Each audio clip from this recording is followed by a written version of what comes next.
All right, here we go with part 6 of chapter 5, looking at classical India now. And let's talk about the first of the classical Indian empires. This is called the Mauryan Empire. And the Mauryan Empire controls most of the Indian subcontinent, right? So India, Pakistan, and a whole bunch of other places, except the southernmost tip that was not conquered. So the Mauryan Empire is started by this guy. His name is Chandra Gupta, and he, like other conquerors, other emperors, established their control through war.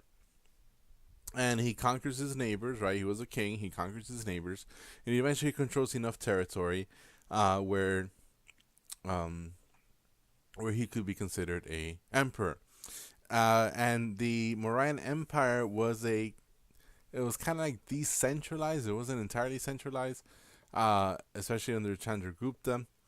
And so each province that was conquered would have a representative, and they would work for the emperor, but they wouldn't necessarily rule on behalf of the emperor. But anyways, the Mauryans, they developed a large bureaucracy, just like we saw with the Han Chinese, or with Rome, or with Persia. And these are administrators, these are tax collectors, as they will go around and ensure that roads are maintained, that taxes are being paid, that irrigation systems are being built, stuff like that.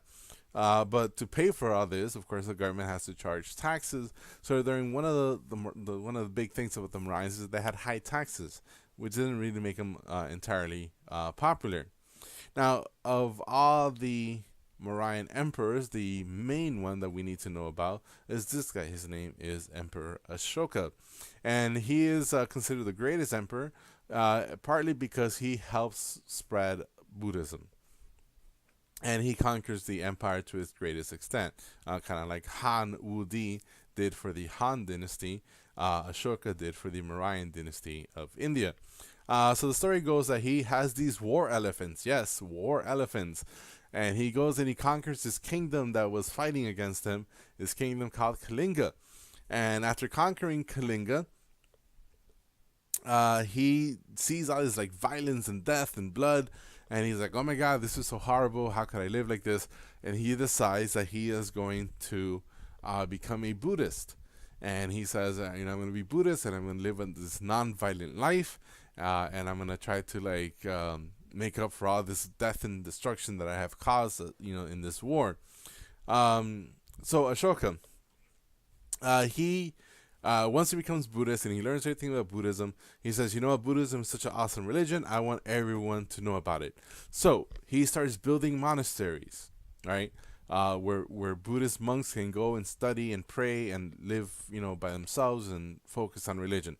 Then he tells missionaries to go and travel to faraway places to spread the faith and to teach people about Buddhism. So he sends them to Southeast Asia, he sends them to China, he sends them to Central Asia, right? Using the Silk Road trade network, using the Indian Ocean trade network, and Buddhism slowly spreads out of India to all these other parts, right? And he even told his people, "Hey, Buddhism is awesome. You guys should become Buddhists as well." But he never forced them. Right? He was tolerant that most people were Hindu, and he wasn't going to fight them and force them to change their religion. So he builds these big temples. They're called stupas, right? And they're built all over northern India, which is the home of Buddhism. And they house relics. They house the bones of famous or Buddhist monks, or even of the Buddha. All right, saying, "Oh, the Buddha lived here, or the Buddha died here, or his bones are buried here, his clothing is buried here," stuff like that. And they become places where people would go to travel. All right, what we would call, what is that called? Where people go to travel for religious reasons, pilgrimages. So these become sites of pilgrimages. So you see a lot of Chinese people traveling across the Himalayan mountains, so that they can go from China to India, so that they can go visit these famous stupa temples, and kind of see the origins of the Buddhist religion. So Ashoka also expanded trade, right? He is connected to the Silk Road. So the Chinese, they're trading with China, they're trading with Persia, they're trading with Rome. They built infrastructure, so lots of roads and canals and irrigation systems are being built. He also builds these things called the Pillar Edicts, the Rock and Pillar Edicts, which we'll talk about now. And he improved diplomacy. He sends government officials to faraway places and kingdoms to have more like friendly relations instead of just like fighting. To have more like diplomatic relations. All right, so the Pillar Edicts or the Pillar and Rock Edicts is what we see here. These large, tall columns and kind of like the Code of Hammurabi, where they would write down the laws. All right, same thing. Ashoka said, "Look, these are the laws that I want people to follow. These are the laws that I'm going to live by." And every major city will have these pillars set up, and so that everyone can see what was expected or what was going to happen. And again, this is an attempt of the states, of the authority, to kind of unite a very multicultural, multi-ethnic, multi-religious society, multi-religious population under one authority, right? Because it doesn't matter if you're a Hindu from northern India or if you're, Buddhist from somewhere else, or if you're Jainist from central India or whatever. If you're under the Mauryan Emperor, these are the things that unite you as a Indian, or as a person who follows the Mauryan Emperor, as a person who follows Ashoka. So more roads, of course, needs to better travel, more trade. We see some of these trade networks here. All right, so they're going all the way to Mediterranean. They're going into Central Asia, into Southeast Asia, and they're looking for trade. Right, they're looking for trade. Eventually, we see the new empire, this nomadic people. They be known as the Kushan Empire. And eventually they will slowly, we'll see soon, they'll make their way into India and kind of end or collapse lead to the collapse of the Mauryan.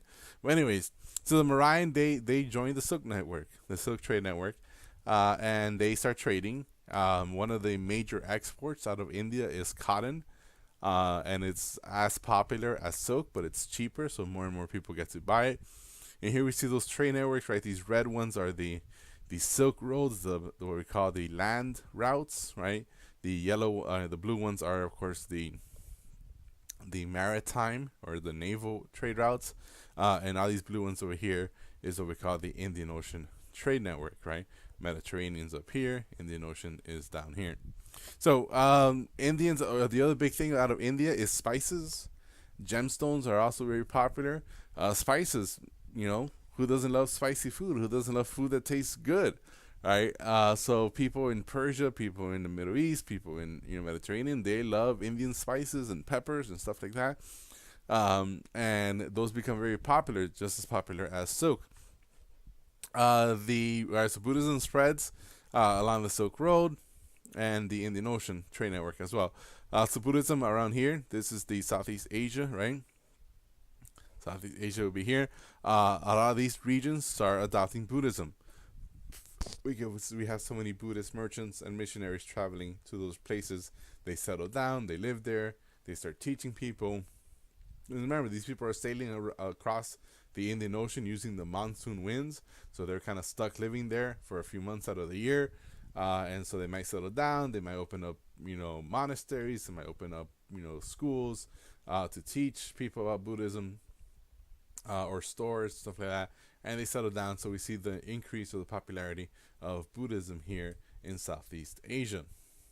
So the Mauryan Empire, like I mentioned, they eventually declined. One of the reasons is we have these two new empires coming in, these nomadic empires. One is called Bactrian, one is called Kushan, and they eventually kind of invade and conquer the Mauryan Empire. But besides the fact that they were invaded, the fact is that Ashoka, he was the best emperor, right? Just kind of like Augustus was the awesome emperor of the Romans, and after him, there was some good here and there, but a lot of emperors were kind of crappy. Same thing with the Mauryans. Ashoka was freaking awesome, but after him, right, his descendants, not so good. So they didn't, keep the empire running as smoothly as Ashoka did, and eventually the empire kind of declines and trade declines and the economy declines and the government declines, which kind of makes sense why these empires coming in, the Kushan, the Bactrians are coming in. They invade because again, the empire was already declining. All right, so that is the rise, the fall, everything in between of the Mauryan dynasty of classical India. I'll see you next time for our next part of chapter 5.